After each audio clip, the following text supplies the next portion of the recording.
ఈ వర్క్ బ్లౌజ్కి వచ్చేసి నెక్ విడ్త్ అనేది వెడల్పోయిందండి. దీన్ని ఏ విధంగా సెట్ చేసి మనము కుట్టాలో మీకైతే చెప్తాను అనమాట. ఈ విధంగా వర్క్ బ్లౌజులకి నెక్ విడ్త్ అనేది పెద్దదిగా వచ్చినప్పుడు మనం ఏం చేయాలంటే, ఫస్ట్ వచ్చేసి మీరు అటు ఇటు ఒక పావించ్ అనేది మనం స్టిచ్చింగ్ అనేది వేయాలి కదా. దానికోసం ఈ విధంగా 2 మార్కింగ్లు అయితే ఈ విధంగా పెట్టేసుకోండి. పెట్టేసుకున్న తర్వాత ఇప్పుడు వచ్చేసి ఏం చేస్తారంటే, ఈ విధంగా ఈ మార్కింగ్లో కరెక్ట్గా హాఫ్కి అయితే మీరు ఒక స్ట్రెయిట్ లైన్ అయితే డ్రా చేసుకోండి. అంటే సెంటర్ పాయింట్ కోసం ఈ విధంగా స్ట్రెయిట్ లైన్ అయితే డ్రా చేసుకోవాలన్నమాట.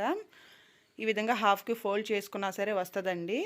ఈ విధంగా ఫోల్డ్ చేసుకొని మనము సెంటర్ అనేది ఈ విధంగా మార్కింగ్ అయితే చేసేసుకోవాలన్నమాట. ఈ విధంగా మార్క్ చేసుకొని స్ట్రెయిట్ లైన్ అయితే డ్రాయింగ్ అనేది వేసేసుకోవాలి. డ్రా చేసుకున్న తర్వాత మీరు దీన్ని హాఫ్కి ఫోల్డ్ చేసేసేయండి. మార్క్ చేశారు కదా, దీనికైతే ఫోల్డ్ చేసుకున్న తర్వాత చుట్టూతా కూడా మీరు ఏం చేస్తారంటే ఒక 1/2 ఇంచ్ ఖర్చుతో నెక్ చుట్టూతా కూడా ఈ విధంగా రౌండ్గా మార్కింగ్ అయితే ఈ విధంగా వేసుకున్న తర్వాత లైనింగ్ పార్ట్ కూడా నెక్ చుట్టూతా కూడా ఈ విధంగా ఒక 1/2 ఇంచ్ అనేది మార్కింగ్ అనేది వేయండి. ఈ విధంగా వేసుకున్న తర్వాత ఇప్పుడు వచ్చేసి మనం ముందు పెట్టుకున్న మార్కింగ్ని ఈ మార్కింగ్ని రెండు కూడా ఈక్వల్గా అయితే ఈ విధంగా పెట్టుకోవాలన్నమాట.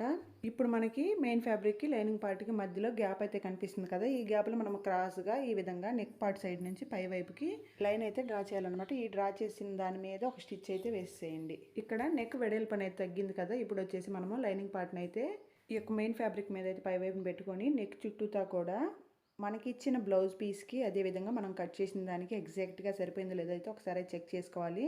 నేను వేసిన స్టిచ్కి అయితే కరెక్ట్గా సరిపోయింది ఫ్రెండ్స్. మీరు కూడా ఇదే విధంగా వర్క్ బ్లౌజులు అనేది వచ్చినప్పుడు నెక్ అనేది సెట్ చేసుకోండి ఫ్రెండ్స్. వీడియో నచ్చితే తప్పకుండా ఒక లైక్ చేయండి.